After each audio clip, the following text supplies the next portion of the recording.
할렐루야. 우리는 삼손을 이스라엘을 구원한 영웅으로만 알고 있습니다. 삼손이 처한 현실은 암울했습니다. 이스라엘은 무려 40년 동안이나 블레셋의 지배를 받았습니다. 그래서 독립을 향한 열망이나 투쟁이 없이 블레셋 지배 아래 사는 것을 당연하게 여기던 시대에 삼손이 사사로 부름을 받았습니다. 아무도 하나님의 구원을 바라지 않는 시기에 하나님이 이스라엘의 구원을 위해서 삼손을 사사로 부르신 것입니다. 삼손의 출생은 천사가 나타나 삼손이 태어날 것을 예고합니다. 삼손이 이스라엘을 블레셋 사람들의 손에서 구원할 것이라고 말했습니다. 삼손은 출생부터가 기적입니다. 그리고 삼손은 나실인입니다. 그래서 태어나면서부터 특별한 서약을 지켜야 했습니다. 삼손은 머리카락을 자르지 않았고 포도주나 독주를 마시지 않았고 부정한 것에 가까이 가지 않았습니다. 삼손이 태어난 당시 이스라엘은 블레셋의 지배를 40년이나 받고 있었습니다. 하나님은 삼손을 사사로 세우시고 이스라엘의 구원 계획을 진행하셨습니다. 삼손은 블레셋 사람들과 끊임없는 갈등을 겪었습니다. 삼손은 그들의 곡식을 불태우고 1000명의 블레셋 사람을 나귀의 턱뼈로 죽이는 등 블레셋 사람들에게 큰 피해를 입혔습니다. 삼손의 힘과 개인적인 방황을 이야기해 보겠습니다. 삼손의 힘은 단순히 그의 머리카락에 담겨져 있는 것이 아니라 하나님께서 그에게 주신 능력이었습니다. 삼손을 사사로 택하신 하나님은 블레셋과의 전투를 승리할 수 있는 힘의 원천이 되어 주셨습니다. 그러나 삼손이 그의 머리카락이 잘리면서 나실인의 서약을 어기게 되었을 때 그는 힘을 잃게 되었습니다. 삼손은 여성들에 대한 약점을 가지고 있었습니다. 내가 그 여자를 좋아하오니 사사기 14장 3절입니다. 이 구절은 내 눈에 보기에 좋사오니로 바꿀 수 있을 것입니다. 사사기의 사회적 문제가 자기의 옳은 소견대로 사는 것인데 삼손의 삶에 투영되어 나타난 것 같습니다. 자신을 위하여 여자를 데려와 달라고 말합니다. 삼손에게는 여자를 좋아하는 문제가 있었습니다. 그것도 이스라엘의 원수인 블레셋 여인들을 사랑했습니다. 그는 블레셋 여성들과 여러 번 관계를 맺었으며 이로 인해 여러 가지 문제를 겪게 됩니다. 사사기 14장 4절 세번역입니다. 그의 부모는 주님께서 블레셋 사람을 치실 계기를 삼으려고 이 일을 하시는 줄을 알지 못하였다. 주님께서 블레셋 사람을 치실 명분을 삼으려 하셨다는 것입니다. 삼손의 개인적인 약점을 통해 하나님은 구원의 일을 진행하고 계시는 것입니다. 약점은 누구에게나 있습니다. 위대한 왕 다윗도 우리아의 아내와 불륜을 저질렀습니다. 노아는 술 주정뱅이였고 야곱은 사기꾼이며 모세는 말을 잘 못했고 기드온은 겁쟁이였습니다. 이들의 결국은 위대한 믿음의 조상이 되어 성경을 차지하고 있다는 것입니다. 우리들의 하나님이 약한 사람을 강하고 능력 있는 사람으로 바꾸는 전문가라는 것입니다. 삼손은 분명 약점이 있습니다. 하나님은 보고 계시고 아십니다. 그래서 이 일 모두가 하나님께로부터 나왔다라는 말씀은 삼손이 위대한 믿음의 사람으로 가는 여정을 만드시고 준비하시는 구절로 해석되어져서 너무 좋습니다. 우리의 약점도 아시는 주님이 우리와 인생 여정을 함께 하시고 위대한 삶으로 나아가게 하실 것입니다. 삼손의 이야기 중 가장 유명한 부분은 드릴라와의 관계입니다. 드릴라와의 만남은 삼손의 마지막 사랑이었습니다. 드릴라는 블레셋 사람들로부터 삼손의 힘의 비밀을 알아내라는 임무를 받았습니다. 드릴라에게는 사랑보다는 돈이 우선이었나 봅니다. 삼손은 머리카락에 담긴 비밀을 드릴라에게 털어놓았습니다. 나실인의 상징이 무너지는 순간이었습니다.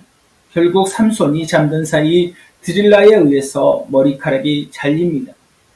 즉시로 힘을 잃었고 블레셋 사람들에게 잡히게 됩니다. 삼손의 사사로서의 역할을 보겠습니다. 삼손은 이스라엘의 사사로서 독특한 역할을 했습니다. 삼손의 전투는 그의 개인적인 힘과 용기를 통해 이스라엘을 구원하는 모습을 보여주며 그의 삶을 통해 하나님의 구속 역사와 영적 메시지를 전달합니다. 삼손은 하나님께서 주신 기적적인 힘을 통해 이스라엘을 블레셋 사람들의 지배에서 구원하는 임무를 맡았습니다. 태어날 때부터 택하심을 받아 삼손은 사사가 되었습니다. 하지만 이스라엘은 사사인 삼손을 인정하지 않았습니다. 이스라엘은 블레셋의 지배에서 벗어날 마음이 없습니다. 지배당한 지 40년입니다. 착취를 당하고 압제를 당해도 벗어나리라는 소망이 없습니다. 오직 구원의 주인이신 하나님과 하나님의 뜻을 실행하는 삼손만이 이스라엘의 구원을 바라보고 나아갑니다. 삼손이 블레셋과 전투를 할 때 집단과 집단이 싸운 것이 아닙니다. 개인과 집단의 싸움이었습니다. 이스라엘에서 삼손에게 도움을 주었다는 말씀이 없습니다. 도리어 유다지파에서 삼손을 붙잡아 블레셋에게 넘겨준 일이 있었습니다. 삼손은 아웃사이더 취급을 받았습니다. 아무도 삼손의 마음을 위로해 주지 않았습니다. 삼손의 외로운 삶은 그가 하나님과의 관계에서 멀어질 때 더욱 두드러졌습니다. 삼손의 인정받고 싶어하는 욕구는 사실 외로운 삶에서 비롯되었습니다. 하나님이 삼손을 인정해 주셨지만 삼손은 자꾸 사람들의 인정을 받으려 했습니다.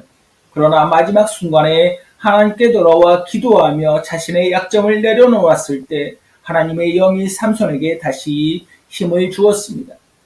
삼손은 자신의 죽음으로 블레셋 사람들에게 큰 타격을 입히고 이스라엘을 구원하는 역할을 완수했습니다. 사사기 16장 22절입니다. 그의 머리털이 말린 후에 다시 자라기 시작하니라. 지금 삼손의 처지는 사랑했던 여인 드릴라에게서 배반당하여 블레셋 감옥에서 맷돌을 돌리는 희망이 없는 노예로 전락했습니다. 그런데 희망의 노래가 울리듯 성경은 삼손의 머리털이 자라고 있음을 말씀합니다. 삼손의 힘은 머리털이 아니라 하나님의 영에서 비롯된 것입니다. 그런데 마치 새로운 일이 일어날 것처럼 삼손의 머리털을 이야기합니다. 그것은 하나님이 일하고 계시다는 것입니다. 절망의 순간에도 포기하지 말아야 하는 이유는 하나님이 일하고 계시기 때문입니다. 삼손의 머리털이 다시 자랍니다.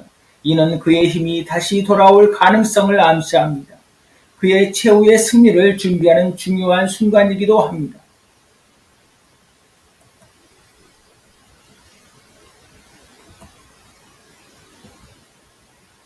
삼손의 신체적 힘은 그를 긍정적으로 대변하지만 개인적 방황은 그를 파멸로 이끌었습니다. 삼손은 하나님께서 주신 힘을 통해 여러 기적적인 일을 행했습니다. 그는 사자를 죽이고 블레셋 사람들과 싸워 큰 승리를 거두었습니다. 그러나 결국 약점이 빌미가 되어 비참한 신세가 되었습니다. 마지막에 하나님을 의지하여 자신에게 부여된 힘을 신전에 쏟을 때 블레셋의 다곤 신전이 무너지며 삼손이 블레셋과 전투에서 죽인 사람보다 신전에서 죽인 사람이 더 많았습니다.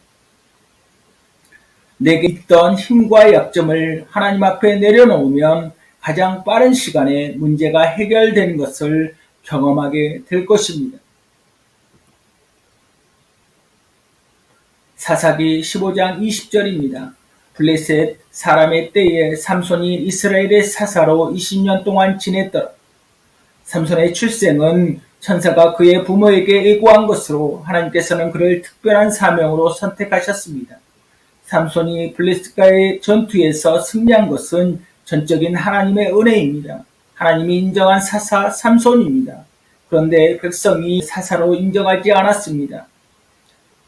삼손이 등장하기 전 이스라엘은 블레셋의 지배를 40년이나 받고 있었습니다. 그래서 11절입니다. 너는 블레셋 사람이 우리를 관할하는 줄 알지 못하느냐 한 것입니다. 블레셋이 이스라엘을 지배하는 것이 당연한 것으로 말합니다. 그러니 블레셋과의 전투를 하는 삼손은 외로운 싸움을 한 것입니다. 사사기의 반복적 패턴이 무너졌습니다. 블레셋에게 40년 지배를 받던 이스라엘은 하나님의 백성임을 잊어버리고 하나님께 구원을 달라고 부르짖지도 못했습니다. 사사 삼손은 블레셋 지배 아래에 있을 때 20년 사역을 한 것입니다. 삼손의 이야기는 개인이 블레셋 곧 큰 나라와 혼자 싸운 것입니다. 그래서 이스라엘이 보기에 삼손은 잔잔한 바다에 돌을 던지는 사람 같았을 것입니다. 블레셋 지배에 안주하며 변화되는 것을 싫어하는 모양새입니다. 이스라엘은 포기했지만 하나님은 삼손을 사사로 보내시어 이스라엘을 구원하시고자 하셨습니다. 눈물겨운 하나님의 사랑입니다.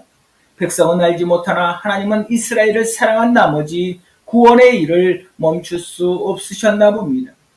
하여튼 삼손은 하나님의 인정을 받은 사사로 이스라엘을 구원하는 사역을 했습니다. 바람둥이 삼손은 사실 아웃사이더 외톨이입니다. 왜 블레셋 여자들을 사랑했을까요? 그만큼 이스라엘에서 천대와 무시를 받았다는 증거일 수도 있습니다. 이스라엘 여자는 한 명도 삼손의 인생에서 등장하지 않습니다. 블레셋 여인들에게서 인정받고 위로받는 삼손의 모습이 상상이 됩니다. 삼손의 방황은 이스라엘이 아닌 블레셋 땅에서 일어납니다. 그 땅에서 문제가 생기면 블레셋과의 싸움에서 명분이 생깁니다. 여자 때문에 블레셋과 많은 전투를 했습니다.